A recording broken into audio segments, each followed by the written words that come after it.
Welcome to Sudheer Edutech YouTube channel.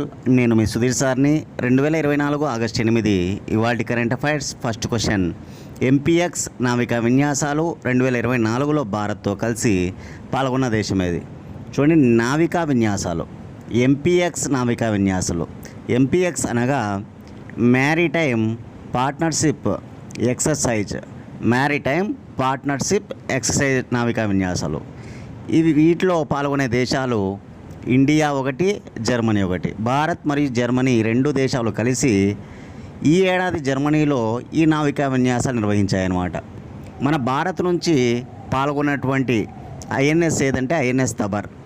ఈ నావికా విన్యాసంలో మన భారత్ నుంచి ఏ ఐఎన్ఎస్ పాల్గొంది అంటే INS, Indian navy ship Tabar పాల్గొనిందనమాట. గుర్తుపెట్టుకోవాలి. ఎక్కడ జరిగాయి? జర్మనీలో జరిగాయి. ఏ రెండు దేశాలు? భారత్ మరియు జర్మనీ. జరిగింది జర్మనీలో. ఓకేనా? పాల్గొన్నది ఏ నౌక అంటే ఐఎన్ఎస్ తబర్ అనమాట. చాలా ఇంపార్టెంట్. ఒక నావికా విన్యాసం, ఓకేనా, ఏదైనా ఒక విన్యాసం జరిగినప్పుడు అది నావికా విన్యాసమా లేదా సంయుక్త సైనిక వ్యాయామమా లేదా సంయుక్త వాయుదళ విన్యాసమా అనేది మనం చూసుకోవాలి. ఇది నావికా విన్యాసం అన్నమాట. ఓకేనా? కాబట్టి మన భారతదేశం నుంచి చాలా ముఖ్యంగా చూస్తే కనుక ఇతర దేశాలతో కొన్ని నావీ విన్యాసాలు జరుగుతాయి. వరుణ్ అనేటువంటిది వరుణ అనేటువంటిది ఇండియా, ఫ్రాన్స్ దేశాలు కలిసి చేసేటువంటి నేవీ ఎక్సర్సైజ్ అనమాట. ఇది వరుణ పేరుతో. అదే ఇంద్రా పేరుతో జరిగేటువంటి నావల్ ఎక్సర్సైజ్ వచ్చేసి ఇండియా రష్యా వాళ్ళు అనమాట. అదే SLINEX, S L I N E X Sri Lanka India naval exercise అనమాట. ఓకేనా? స్లినెక్స్ అంటే కనుక. అదే సింబెక్స్, SIMBEX సింబెక్స్ అంటే కనుక సింగపూరు ఇండియా జరిపేటువంటి ఒక మ్యారిటైమ్ ఎక్సర్సైజ్ అనమాట సింబెక్స్ అంటే కనుక. కాబట్టి ఇట్లాంటివన్నీ గుర్తుపెట్టుకోవాలి. స్లినెక్స్, సింబెక్స్, వరుణ, ఇంద్ర. అదేవిధంగా చాలా ముఖ్యంగా మలబార్ నావికా విన్యాసాలు జరుగుతాయి. 4 దేశాలు పాల్గొంటాయి మలబార్ నావికా విన్యాసాల్లో. 1 అమెరికా, 2 జపాన్, 3 ఆస్ట్రేలియా, 4 భారత్. గుర్తుపెట్టుకోవాలి. మలబార్ నావికా విన్యాసాలలో పాల్గొనే 4 దేశాలు ఏమంటే కనుక 1 అమెరికా, 2 జపాన్, 3 ఆస్ట్రేలియా, 4 భారత్ అనమాట. ఇట్లా నావల్ ఎక్సైజ్లు. ఇప్పుడు మళ్ళీ ఇంకోటి మీరు నోట్ చేసుకుంటే ఎంపీఎక్స్ నావికా విన్యాసాలు భారత్ మరియు జర్మనీ. ఓకేనా? మన దేశం నుంచి పాల్గొన్నటువంటి నౌక ఈసారి ఏదంటే కనుక ఐఎన్ఎస్ తబర్. ఇది గుర్తుపెట్టుకోవాలి. ఓకేనా? భారతదేశ నావికా దినోత్సవం ఎప్పుడు? జాతీయ నావికా దినోత్సవం, నేషనల్ నేవీ డే అంటాం మనం, డిసెంబర్ 4. నేషనల్ నేవీ డే ఎప్పుడు అంటే కనుక డిసెంబర్ 4. గుర్తుపెట్టుకోవాలి. మన భారతదేశానికి సంబంధించి ఆర్మీ, నేవీ, ఎయిర్ ఫోర్స్ 3 ఉంటాయి. అందులో ఫేమస్గా నేవీ కూడా ఉంటుంది. కాబట్టి నేవీ అడ్మిరల్ ఎవరంటే కనుక ఇప్పుడు దినేష్ కుమార్ త్రిపాఠి అనమాట. క్లాస్ ఫాలో అయ్యే వాళ్ళందరూ దయచేసి ప్రతి ఒక్కరు కూడా లైక్ చేయాలి. ఇంకా మీ ఫ్రెండ్స్ ఎవరైనా ఉంటే మన ఛానల్ని కనీసం 3కి షేర్ చేయండి. అదేవిధంగా ఓకేనా, ప్రతి ఒక్కరు కూడా సబ్స్క్రైబ్ చేసుకోండి. డైలీ మనం సబ్స్క్రైబ్ చేసుకుంటేనే మీకు డైలీ క్లాసులు అప్డేట్గా వస్తాయి అన్నమాట. కాబట్టి ప్రతి ఒక్కరు లైక్ కూడా చేయండి. ఓకేనా? సెకండ్ క్వశ్చన్ చూద్దాం. బాల్డ్ ఈగల్ను ఇటీవల ఏ దేశం జాతీయ పక్షిగా చేసుకున్నది? బాల్డ్ ఈగల్ను ఏ దేశం జాతీయ పక్షిగా చేసిందంటే కనుక అమెరికా. మనందరం అనుకోవచ్చు ఎప్పటి నుంచో అమెరికాలో జాతీయ పక్షిగా బాల్డ్ ఈగలే ఉంది కదా అని.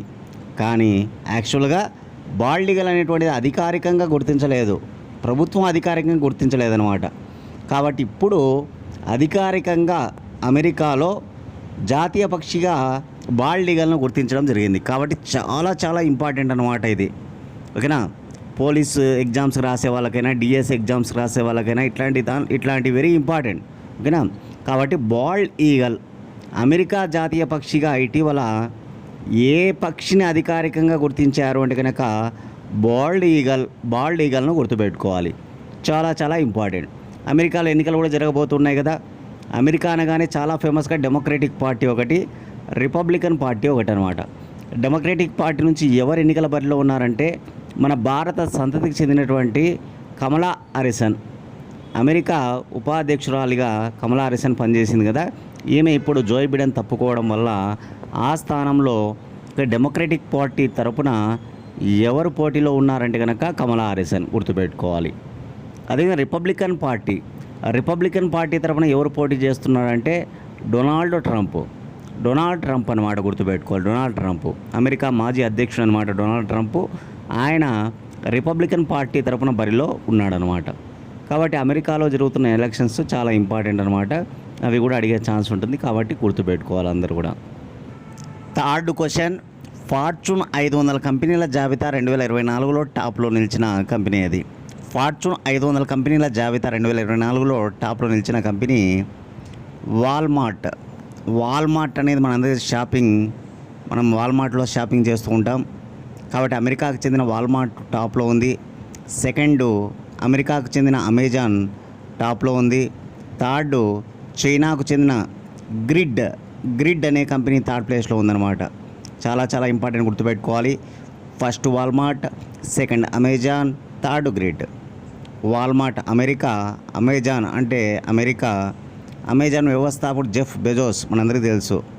అమెజాన్ వ్యవస్థాపకుడు ఎవరంటే కనుక జెఫ్ బెజోస్ అనమాట. ఇంపార్టెంట్, అడుగుతూ ఉంటాడు. థర్డ్ వచ్చేసి గ్రిడ్, చైనా దేశానికి చెందినటువంటి ఒక ఎలక్ట్రిక్ వెహికల్స్ కంపెనీ అనమాట. ఎలక్ట్రిక్ వెహికల్స్ కంపెనీ గ్రిడ్ అంటే కనుక. ఇక మన దేశం నుంచి టాప్లో ఏది ఉందంటే మాత్రం రిలయన్స్ ఇండస్ట్రీస్ లిమిటెడ్. ముఖేష్ అంబానీకి చెందినటువంటి రిలయన్స్ ఇండస్ట్రీస్ లిమిటెడ్ ఫస్ట్ ప్లేస్లో మన ఇండియా నుంచి ఉంది. అదే ప్రపంచంలో దీని స్థానం 86 అనమాట.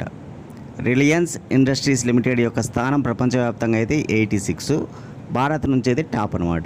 ఇది ఫార్చ్యూన్ 500 కంపెనీల లిస్టులో కొన్ని ముఖ్యమైనటువంటి విషయాలు అనమాట. వాల్మార్ట్, అమెజాను, గ్రిడ్, అదేవిధంగా మన దేశానికి సంబంధించిన రిలయన్స్ ఇండస్ట్రీస్ లిమిటెడ్. ఈ సమాచారం గుర్తుపెట్టుకుంటే సరిపోతుంది. మన ఛానల్ నుంచి 1 ఇయర్ కరెంట్ అఫైర్స్ రెడీగా ఉన్నాయి. కావాలనుకున్న వాళ్ళు 8186006848 అనే నెంబర్కి 100 రూపీస్ ఫోన్పే చేసి అదే నెంబర్కి స్క్రీన్ షాట్ పెట్టండి. 24 గంటల లోపల పీడిఎఫ్లు పంపిస్తాం. డేట్ టు డేట్ విత్ ఎస్టిమేషన్తో కరెంట్ అఫైర్స్ ఉంటాయి. 1 ఇయర్ కరెంట్ అఫైర్స్ 100 రూపాయలకి అందిస్తున్నాం. అందరూ యూటిలైజ్ చేసుకోండి. మళ్ళీ చెప్తున్న phone number 8186006848. Okay, fourth question చూద్దాం. తొలి విజ్ఞాన రత్న అవార్డును 2024లో అందుకున్న గొప్ప విజ్ఞానవంతుడు ఎవరు? తొలి విజ్ఞాన రత్న అంటున్నాం. ఈ ఏడాది శాస్త్ర సాంకేతిక రంగాల్లో కొన్ని పురస్కారాలు ప్రారంభించబడ్డాయన్నమాట. ఈ ఏడాది నుంచే ఇస్తున్నారు మొట్టమొదటిసారిగా. కేంద్ర ప్రభుత్వం వీటిని ప్రతి ఏటా కూడా ఇక ఇవ్వడం ఇస్తుందన్నమాట. ప్రతి ఏటా ఇస్తుంది, ఇప్పుడు మొదలుపెట్టింది. ఇక ప్రతి ఏటా కూడా ఇస్తుందన్నమాట. ఇవి విజ్ఞాన అవార్డులు అంటారు. ఈ విజ్ఞాన అవార్డులు అన్నిటికంటే అతి ముఖ్యమైనటువంటి అవార్డు విజ్ఞాన రత్న. ఈ విజ్ఞాన రత్న అవార్డు ఈ ఏడాదికి సంబంధించి ఎవరికి ఇచ్చారంటే గొప్ప జీవ రసాయన శాస్త్రవేత్త అయినటువంటి గోవిందరాజన్ పద్మనాభన్ గారికి. మన ఇమేజ్లో చూడొచ్చు గోవిందరాజన్ పద్మనాభన్ గారిని. చాలా ఇంపార్టెంట్, ఖచ్చితంగా బిట్ ఎక్స్పెక్ట్ చేయొచ్చు అనమాట ప్రతి ఒక్కరు కూడా ఈ ఏడాది ఏ ఎగ్జామ్ జరిగినా కూడా. ఎందుకంటే మొట్టమొదటి శాస్త్ర సాంకేతిక సైన్స్ అండ్ టెక్నాలజీ అవార్డు అనమాట. గ్రూప్ 2 వాళ్ళకు సైన్స్ అండ్ టెక్నాలజీ ఉంటుందన్నమాట. కాబట్టి వాళ్ళు ఖచ్చితంగా ఇది బిట్ ఎక్స్పెక్ట్ చేయండి మీరు, ఓకేనా. గోవిందరాజన్ పద్మనాభన్ అనమాట. ఇందులో ముఖ్యంగా మనకి కేటగిరీస్ చూస్తే కనుక విజ్ఞాన రత్న అవార్డు అనేది ఒకటి ఉంది. అదేవిధంగా విజ్ఞానశ్రీ అవార్డులు, విజ్ఞాన యువ పురస్కారాలు, రాష్ట్రీయ విజ్ఞాన అవార్డులు, అదేవిధంగా విజ్ఞాన్ టీం అనమాట. బృందం అంటే టీం అన్న ఒకటే, ఒక టీం అనమాట. ఒక టీంకి ఇస్తారనమాట. ఇట్లా 5 కేటగిరీస్లో ఉన్నాయి ఈ అవార్డ్స్. అన్నిటికంటే ముఖ్యమైనది విజ్ఞాన రత్న, అంటే ఒక్కరికే ఇస్తారు ఇది, ఓకేనా. ఇప్పుడు భారతరత్న ఎంత ఫేమస్సో సైన్స్ అండ్ టెక్నాలజీలో ఇది కూడా అంత ఫేమస్ అన్నమాట, విజ్ఞాన రత్న అనేటువంటిది, ఓకేనా. కాబట్టి గుర్తుంచుకోవాలి. అదేవిధంగా విజ్ఞానశ్రీ పురస్కారాలు 13 మందికి ఇచ్చారు. విజ్ఞాన శ్రీ పురస్కారాలు 13 మందికి ఇచ్చారు. ఇక విజ్ఞాన యువ పురస్కారాలు 18 మందికి ఇస్తున్నారు. ఇక రాష్ట్రీయ విజ్ఞాన పురస్కారాలు 33 మందికి ఇచ్చారు, 33 మందికి.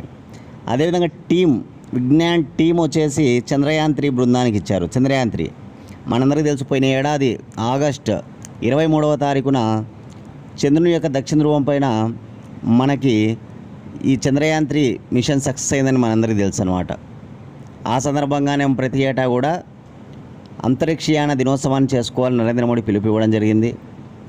అదేవిధంగా అక్కడ దక్షిణ ధ్రువం పైన దిగినటువంటి ఆ ప్రదేశానికి శివశక్తి పాయింట్ అని నరేంద్ర మోడీ పేరు పెట్టడం, శివశక్తి పాయింట్ అని కూడా పేరు పెట్టడం తెలుసు. కాబట్టి ఇవన్నీ మనకు తెలుసు, ఆల్రెడీ చదువుకున్నటువంటి అందరికి గుర్తు ఉంటాయి ఖచ్చితంగా, చాలా ఇంపార్టెంట్ కాబట్టి. ఓకేనా. ఆగస్టు 23 స్పేస్ డే అని గుర్తుపెట్టుకోవాలి, భారతదేశ అంతరిక్షయాన దినోత్సవం అనమాట. ఆ రోజుననే ఈ పురస్కారాలు కూడా ఇస్తారనమాట. ఆగస్టు 23వ తారీఖున ఇంకా ప్రతి ఏటా ఈ పురస్కారాలను అందజేస్తారు. ఇవి గుర్తుపెట్టుకోవాలి. ఈసారి గోవిందరాజన్ పద్మనాభన్ గారికి ఇవ్వడం జరిగింది. చాలా చాలా ఇంపార్టెంట్, ఖచ్చితంగా మీరు గుర్తుపెట్టుకోవాలి. సరే, సైన్స్ అండ్ టెక్నాలజీ మినిస్టర్ ఎవరు? కామెంట్ బాక్స్లో మీ సమాధానాన్ని తెలియజేయండి. ఆంధ్రప్రదేశ్లో కూడా సైన్స్ అండ్ టెక్నాలజీ మినిస్టర్గా ఇటీవలనే కొత్తగా మంత్రివర్గం వచ్చింది కాబట్టి ఆంధ్రప్రదేశ్లో పవన్ కళ్యాణ్, ఓకేనా, పవర్ స్టార్ పవన్ కళ్యాణ్కి ఒక మంత్రి పదవి బాధ్యతను అప్పగించారన్నమాట. ఇలా సైన్స్ అండ్ టెక్నాలజీ మినిస్టర్ అనమాట ఆంధ్రప్రదేశ్కి సంబంధించి ఎవరంటే పవన్ కళ్యాణ్. అట్లా సెంట్రల్లో ఎవరు మినిస్టర్గా ఉన్నారు? కామెంట్ బాక్స్లో మీ సమాధానాన్ని తెలియజేయండి. అందరూ కూడా సెంట్రల్లో సైన్స్ అండ్ టెక్నాలజీ మినిస్టర్ ఎవరు? కామెంట్ బాక్స్లో మీ సమాధానం తెలియజేయండి. చూద్దాం అందరూ కూడా. క్వశ్చన్ నెంబర్ 5, 2024 సెప్టెంబర్ 3న ఎన్ని రాజ్యసభ స్థానాలకు ఉప ఎన్నిక జరగనుంది? 2024 సెప్టెంబర్ 3న ఎన్ని రాజ్యసభ స్థానాలకు ఉప ఎన్నిక జరగనుందంటే 11 స్థానాలకు ఉప ఎన్నికలు జరగనున్నాయన్నమాట రాజ్యసభ స్థానాలకు సంబంధించి. కాబట్టి గుర్తుంచుకోవాలి, డైరెక్ట్ బిట్ ఇది, ఓకేనా. ఇక రాజ్యసభ అనగా దీన్ని మనం ఎగువ సభ అంటారు, ప్రభువుల సభ అంటారు, పెద్దల సభ అంటారు, రాష్ట్రాల సభ అని కూడా పిలుస్తారు అన్నమాట. రాజ్యసభకి ఏమేమి పేర్లు ఉన్నాయని గుర్తుపెట్టుకుంటే మీరు, ఎగువ సభ అప్పర్ హౌస్, అదేవిధంగా పెద్దల సభ, ప్రభువుల సభ, అదేవిధంగా రాష్ట్రాల శాసనసభ సభ్యులు ఎన్నుకుంటారు కాబట్టి దీన్ని రాష్ట్రాల సభ అంటారు అన్నమాట. అంటే ప్రజలు నేరుగా ఈ రాజ్యసభ సభ్యులను ఎన్నుకోరన్నమాట, ఓకేనా. కాబట్టి ఇది పరోక్ష ఎన్నిక అనమాట. రాజ్యసభ సభ్యుల ఎన్నిక ఎటువంటి ఎన్నిక అంటే పరోక్ష ఎన్నిక అని గుర్తుపెట్టుకోవాలి. ఆయా రాష్ట్రాల్లో ఉన్నటువంటి ఒక శాసనసభ సభ్యులు ప్రజల చేత ఎన్నుకోబడిన వాళ్ళు ఉంటారు కదా, వాళ్ళు ఈ రాజ్యసభ సభ్యులను ఎన్నుకోవడం జరుగుతుందన్నమాట. ఇక రాజ్యసభ సభ్యుడిగా పోటీ చేయాలంటే భారతదేశ పౌరసత్వం ఉండాలి, కనీసం వారికి 30 సంవత్సరాల వయసు ఉండాలి, అదేవిధంగా ఏదో ఒక వారి యొక్క కాన్స్టిట్యూషన్లో వాళ్ళు సభ్యుడై ఉండాలన్నమాట, ఏదో ఒక కాన్స్టిట్యూషన్లో వాళ్ళు సభ్యుడై ఉండాలన్నమాట. కాబట్టి గుర్తుంచుకోవాలి ఈ విషయాలు. ఇకపోతే రాజ్యసభలో గరిష్టంగా ఎంతమంది సభ్యులు ఉండాలంటే 250 మంది. గరిష్ట సభ్యులు 250. ప్రస్తుతం ఉన్నటువంటి సభ్యులు 245. గరిష్ట సభ్యుల్లో మనం తీసుకుంటే రాష్ట్రాల నుంచి వాళ్ళు 229, రాష్ట్రాల నుంచి 229, కేంద్రపాలిత ప్రాంతాల నుంచి 9, రాష్ట్రపతి చేత 12 మంది ఓకేనా నామినేట్ అవుతారనమాట. మొత్తం 250. అదే 245లో తీసుకుంటే కనుక రాష్ట్రాల నుంచి 229, కేంద్రపాలిత ప్రాంతాల నుంచి 4, ఓకేనా. రాష్ట్రపతి చేత నామినేట్ అయ్యే వాళ్ళు 12 మంది, గుర్తుపెట్టుకోవాలి. గరిష్ట సభ్యులు 250, ప్రస్తుత సభ్యులు 245. అందులో రాష్ట్రాల నుంచి ఎంతమంది, కేంద్రపాలిత ప్రాంతాల నుంచి ఎంతమంది, రాష్ట్రపతి చేత ఎంతమంది నామినేట్ అవుతారు, ఆ విషయాన్ని మనం గుర్తుపెట్టుకోవాలి. ఇక రాజ్యసభ అధ్యక్షత వహించేది ఎవరంటే కనుక ఉపరాష్ట్రపతి. రాజ్యసభకు అధ్యక్షత వహించేది ఎవరంటే ఉపరాష్ట్రపతి అనమాట. ఇప్పుడు రాజ్యసభ చైర్మన్గా ఎవరున్నారంటే కనుక జగదీప్ ధన్ఖడ్ ఉన్నాడు. రాజ్యసభ చైర్మన్గా ఎవరున్నారు ఇప్పుడు? జగదీప్ ధన్ఖడ్ అనమాట. అంటే ఉపరాష్ట్రపతి జగదీప్ ధన్ఖడ్, కాబట్టి గుర్తుపెట్టుకోవాలి. అదేవిధంగా రాజ్యసభకు ఒక వైస్ చైర్మన్ కూడా ఉంటాడనమాట. రాజ్యసభకు ఒక వైస్ చైర్మన్ కూడా ఉంటారు, ఆ విషయాన్ని కూడా మైండ్లో పెట్టుకోండి. కొన్ని ఇంపార్టెంట్ విషయాలు ఇప్పుడు చెప్పింది రాజ్యసభకు సంబంధించి, ఆ విషయాలు నోట్ చేసుకుంటే సరిపోతుంది, ఓకేనా. నెంబర్ 6, జాతీయ చేనేత పురస్కారం 2023ను అందుకున్న తెలుగు వ్యక్తి ఎవరు? జాతీయ చేనేత పురస్కారం 2023ను అందుకున్న తెలుగు వ్యక్తి ఓకేనా ముఖేష్ కర్ణాటి ముఖేష్. పూర్తి పేరు కర్ణాటి, రాకు దీర్ఘం నావత్తు, కర్ణాటి ముఖేష్కు జాతీయ చేనేత పురస్కారం వచ్చిందన్నమాట. చాలా ఇంపార్టెంట్, ఎందుకంటే మన తెలుగు వ్యక్తికి ఒక జాతీయ పురస్కారం రావడం ఇక్కడ మనకు గర్వకారణం అన్నమాట. ప్రతి ఏటా ఆగస్టు 7వ తారీఖున జాతీయ చేనేత దినోత్సవాన్ని జరుపుతారనమాట. ప్రతి ఏటా ఆగస్టు 7న జాతీయ చేనేత దినోత్సవం, నేషనల్ హ్యాండ్లూమ్ డే. ప్రధానమంత్రి నరేంద్ర మోడీనే ఈ దినోత్సవాన్ని ప్రారంభించాడు, ఓకేనా. 1905లో బెంగాల్ విభజన జరిగింది. ఆ బెంగాల్ విభజనను వ్యతిరేకించి మన భారతీయులు చేపట్టిన ఉద్యమాలు స్వదేశీ ఉద్యమాలు. 1905 ఆగస్టు 7న ఓకేనా స్వదేశీ ఉద్యమాలు ప్రారంభిస్తారన్నమాట. 1905 ఆగస్టు 7న ఓకేనా. ఆగస్టు 7ను పురస్కరించుకొని ప్రతి ఏటా చేనేత దినోత్సవాన్ని జరుపుతూ ఉన్నారన్నమాట.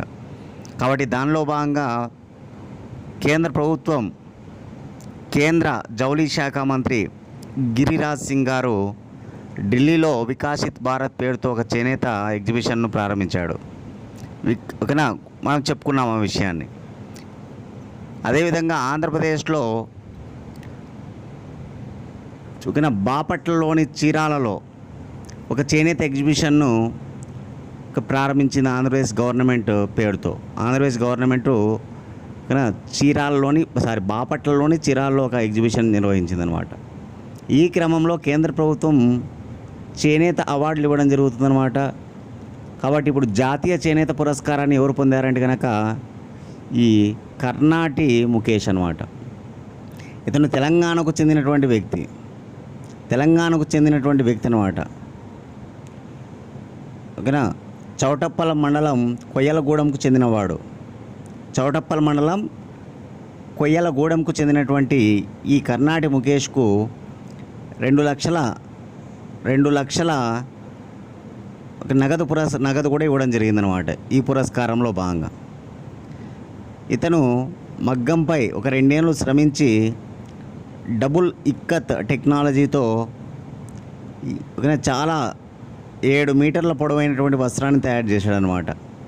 డబుల్ ఇక్కత్ టెక్నాలజీతో ఓకేనా. ఇతను 2 ఏళ్ళు శ్రమించి 7 మీటర్ల పొడవైనటువంటి వస్త్రాన్ని మగ్గం పైన నేసాడనమాట. కాబట్టి దాన్ని దృష్టిలో పెట్టుకొని కేంద్ర ప్రభుత్వం ఇతనికి జాతీయ చేనేత పురస్కారం ఇవ్వడం జరిగిందనమాట. ఇట్లా చేనేత దినోత్సవాన్ని పురస్కరించుకొని మనం ఏమేం చేసామనేది మనం ఇటీవలనే చెప్పుకున్నాం.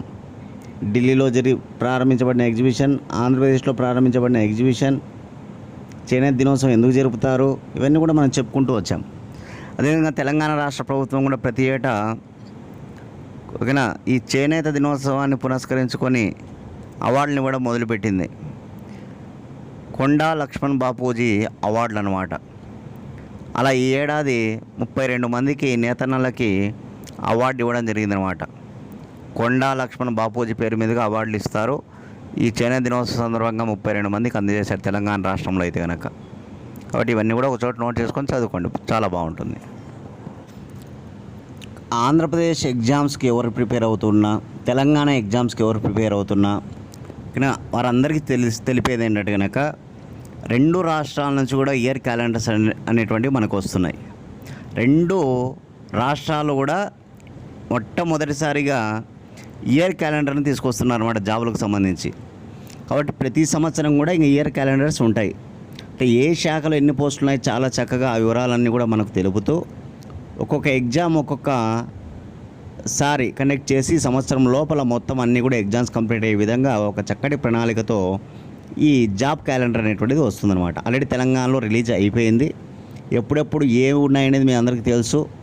కానిస్టేబుల్స్ ఉన్నాయి, అందులో ఎస్ఐ పోస్టులు ఉన్నాయి, డిఎస్సి ఉన్నాయి, గ్రూప్ 2, గ్రూప్ 3, గ్రూప్ 4 ఉన్నాయి. కానీ ఇట్లా రకరకాల పోస్టులు ఉన్నాయన్నమాట. అవన్నీ మీరు చూసుకొని ప్రిపేర్ అవుతూ రండి.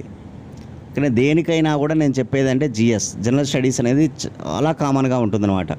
హిస్టరీ చదవాల్సిందే, పాలిటీ చదవాల్సిందే, జాగ్రఫీ చదవాల్సిందే, సైన్స్ చదవాల్సిందే, అదేవిధంగా జీకే జనరల్ నాలెడ్జ్ చదవాల్సిందే, కరెంట్ అఫైర్స్ చదవాల్సిందే.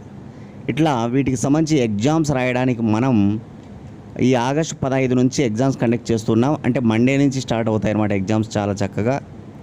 వీటిని మీరు రాయాలనుకుంటే కనుక ఓకేనా, ఆంధ్రప్రదేశ్ ఎగ్జామ్స్కి ఎవరు ప్రిపేర్ అవుతున్నా సరే, అదేవిధంగా తెలంగాణ ఎగ్జామ్స్ ప్రిపేర్ అవుతున్నా సరే, అదేవిధంగా సెంట్రల్ గవర్నమెంట్కి సంబంధించి SSC staff selection commission prepare అయ్యే వాళ్ళు కూడా ఈ సబ్జెక్టులు అన్నీ ఉంటాయి. అదేవిధంగా రైల్వేస్కి ప్రిపేర్ అయ్యే వాళ్ళు కూడా చాలా ఇంపార్టెంట్ అన్నమాట. మనం ప్రతిరోజు కూడా ఎగ్జామ్స్ పెడతాం ఓకేనా. ఒక్కొక్క రోజు ఒక్కొక్క టాపిక్ ఇచ్చి మిమ్మల్ని చదవమని చెప్పేసి చాలా చక్కగా ప్రతిరోజు ఎగ్జామ్స్ పెట్టుకుంటూ వస్తాం ఆ టాపిక్కి సంబంధించి. అలా 3 నెలల కోర్స్ అనమాట ఇది. ఈ 3 నెలల్లో ఈ సబ్జెక్టులన్నీ కూడా ఇప్పుడు నేను చెప్పిన సబ్జెక్టులను కూడా అయిపోయే విధంగా ఓకేనా ఈ ప్రణాళిక ఉంటుందన్నమాట.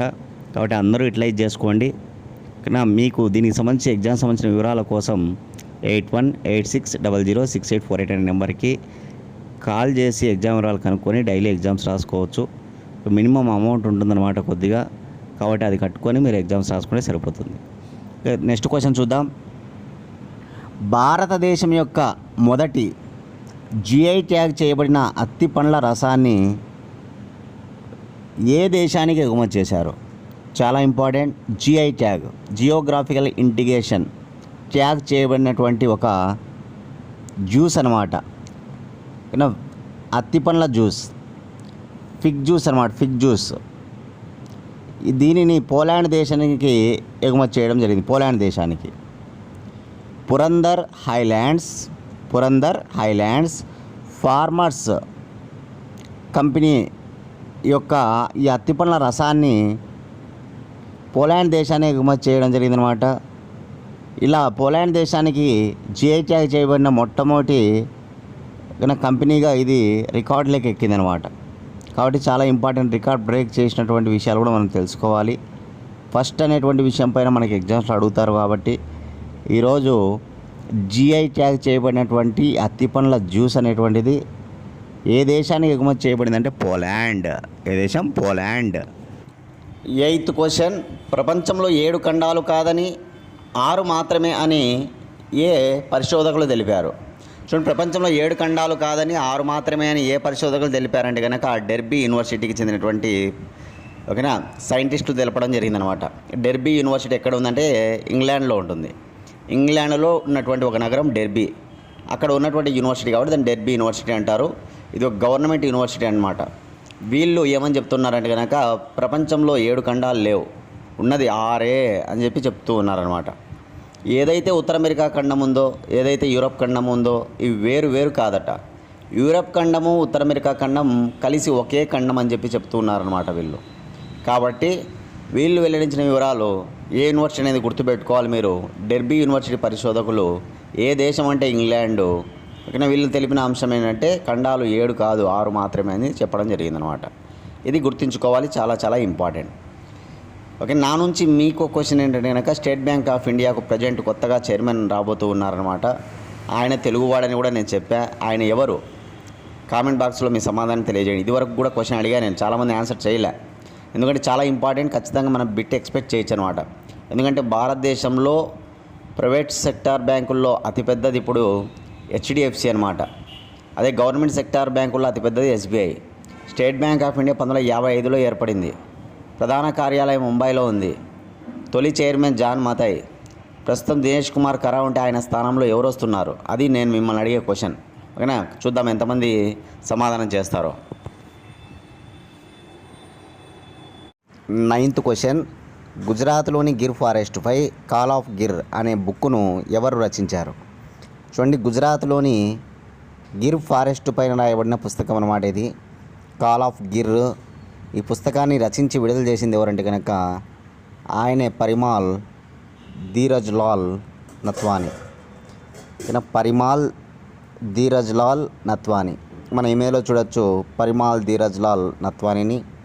ఆయన ఈ పుస్తకాన్ని రచించి ప్రధానమంత్రి నరేంద్ర మోడీ చేత విడుదల చేయిస్తున్నాడు. ప్రధానమంత్రి నరేంద్ర మోడీ చేత విడుదల చేయిస్తున్నమాట. ఇది ఒక టేబుల్ బుక్ లాగా ఉపయోగపడుతుంది అన్నమాట. ఈ కాల్ ఆఫ్ గిర్ అనేటువంటి పుస్తకం ఒక టేబుల్ బుక్ లాగా ఉపయోగపడుతుంది అన్నమాట. కాబట్టి గుర్తుంచుకోవాలి. మన భారతదేశంలో ఆసియా సింహాలకు అత్యంత ప్రసిద్ధి చెందినటువంటిదే గిర్ ఫారెస్ట్ అంటే ఏషియాటిక్ లైన్స్. ఎగ్జామ్లో అడుగుతుంటారు గిర్లో కనిపించే అత్యంత ప్రసిద్ధమైనవి అంటే కనుక ఆసియా సింహాలు. అదే పాములకు ప్రసిద్ధి భారతదేశంలో తమిళనాడులోని గిండి నేషనల్ పార్క్, పాములు గిండి నేషనల్ పార్క్ అన్నమాట. అదేవిధంగా కజిరంగా నేషనల్ పార్క్ ఉత్తరాఖండ్. ఉత్తరాఖండ్లోని కజిరంగా నేషనల్ పార్క్ వచ్చేసి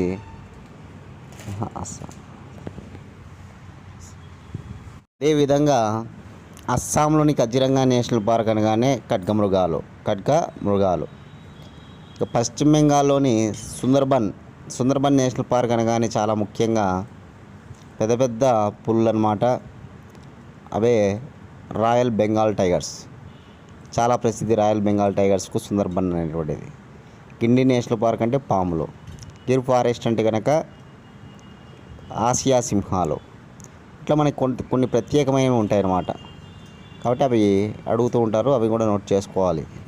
క్లాస్ ఫాలో అయ్యే వాళ్ళందరూ దయచేసి లైక్ చేయండి. ఇంకా ఎవరైనా సబ్స్క్రైబ్ చేసుకోతే సబ్స్క్రైబ్ చేసుకోండి. మన ఛానల్ని కనీసం మీ ముగ్గురు ఫ్రెండ్స్ ఉంటే కనీసం వారికి షేర్ చేయండి. ఇక లాస్ట్ క్వశ్చన్ చూద్దాం.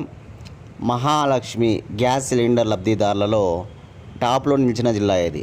ఇప్పుడు మహాలక్ష్మి స్కీమ్ అనగానే మనకు తెలంగాణ రాష్ట్రం గుర్తుకొచ్చేస్తుంది. ఇక్కడ గ్యాస్ సిలిండర్లు 500 రూపాయలకే అందజేయడం జరుగుతుంది కదా, అదే మహాలక్ష్మి స్కీమ్ అనమాట. కాబట్టి ఈ మహాలక్ష్మి స్కీమ్కు సంబంధించిన లబ్ధిదారులు మనం చూసినట్లయితే కనుక అత్యధికంగా ఒక టాప్లో ఏ జిల్లా ఉందంటే కనుక నల్గొండ జిల్లా. నల్గొండ తర్వాత ఖమ్మం, ఖమ్మం తర్వాత నిజామాబాద్ అనమాట. నల్గొండలో 2,38,251 మంది లబ్ధిదారులు ఉన్నారన్నమాట. నల్గొండ జిల్లాలో 2,38,251 మంది లబ్ధిదారులు అనే విషయాన్ని గుర్తుపెట్టుకోండి. సెకండ్ వచ్చేసి ఖమ్మం, థర్డ్ వచ్చేసి నిజామాబాద్. అదేవిధంగా మనకు తక్కువగా లబ్ధిదారులు చూస్తే కనుక ఈ పథకానికి సంబంధించి తెలంగాణ రాష్ట్రంలో లబ్ధిదారుల పరంగా తక్కువగా ఏ జిల్లా ఉందంటే నారాయణపేట అనమాట. నారాయణపేట తర్వాత మనకి భూపాలపల్లి జిల్లా. తర్వాత థర్డ్ ప్లేస్లో చివరి నుంచి వనపర్తి. గుర్తుపెట్టుకో, నారాయణపేట, భూపాలపల్లి, వనపర్తి 3 కూడా అతి తక్కువ లబ్ధిదారులతో లీస్ట్లో ఉన్నాయన్నమాట. మొత్తంగా తీసుకున్నప్పుడు లబ్ధిదారులు వచ్చేసి 44,10,816 మంది. 44,10,816 మంది లబ్ధిదారులు ఉన్నారన్నమాట. అందులో టాప్ డిస్ట్రిక్ట్స్ వచ్చేసి first Nalgonda, second Khammam, third Nizamabad. అదేవిధంగా తక్కువ లబ్ధిదారులు గల జిల్లాలు చూస్తే నారాయణపేట, భూపాలపల్లి, వనపర్తి, ఈ 3 నోట్ చేసుకోవాలి. ఇకపోతే ఈ స్కీమ్ ఎప్పుడు స్టార్ట్ అయిందంటే 2024 ఫిబ్రవరి 27వ తారీఖున ఈ స్కీమ్ స్టార్ట్ అయింది, మహాలక్ష్మి స్కీము. అది కూడా ఆ స్కీమ్ డేట్ కూడా గుర్తుపెట్టుకోవాలి. చాలా చాలా ఇంపార్టెంట్గా ఈ విషయాలు నోట్ చేసుకోండి తెలంగాణకు సంబంధించి. ఓకేనా? అందరూ కూడా బాగా చదవాలి, ఎందుకంటే ఇయర్ క్యాలెండర్స్ ఉన్నాయి కాబట్టి ప్రతి నోటిఫికేషన్ కూడా మన ముందుకు వస్తుంది కాబట్టి మీరు అందరూ కూడా బాగా చదవండి. ఓకేనా? ఖచ్చితంగా ఎవరైతే నోటిఫికేషన్ ఏదో ఆ రోజు ఉందని చదివేయకుండా ఇప్పటి నుంచి ఎవరైతే బాగా చదువుతూ కాన్సన్ట్రేషన్గా చదువుతారో వాళ్ళకు జాబ్స్ అనేటువంటివి వస్తాయి. కాబట్టి దాన్ని దృష్టిలో పెట్టుకొని రోజు కనీసం ఒక 10 గంటలు మీరు చదువుతూ రావాలి ఖాళీగా ఉన్న వాళ్ళైతే. ఓకేనా? రైట్. ఇవి వాళ్ళ కరెంట్ అఫైర్స్. రేపటి క్లాస్లో మళ్ళీ కలుసుకుందాం ఫ్రెండ్స్. థ్యాంక్స్.